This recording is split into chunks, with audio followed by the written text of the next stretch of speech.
Welcome back to my new another blog. তো দেখো দিব্য সবাইকে হাই করে দিল, আর এরা দুজন মিলে করছিল মারামারি, শালি আর জামাইবাবু মিলে। তারপরে সব কিছু ছেড়ে আমরা চলে যাচ্ছিলাম একটু ঘুরতে। তো সেই কারণে সবাই মিলে বাসে উঠে একটু নাচানাচি করছিলাম। সবাই নাচানাচি করছিল অবশ্য, এদের ফুটেজটাই আমি নিয়েছি।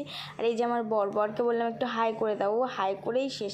তারপরে হাফ রাস্তা দেখতে দেখতে পৌঁছেও গেলাম, একটু চা খেয়ে সকাল সকাল আবার দেখো আমাদের লোকেশানেও পৌঁছে গেছি। একদম সকাল সকাল আমাদের লোকেশানে পৌঁছে গেছি।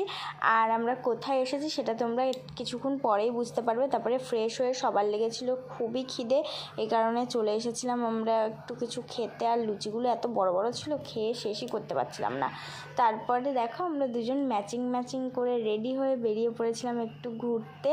তো এই যে জামাইবাবুর হাত ধরে শালি ফিক্সড হয়ে গেছে। আর এই জায়গাটা যেখানে এসেছি এত সুন্দর ছিল, লাইটিং এত সুন্দর।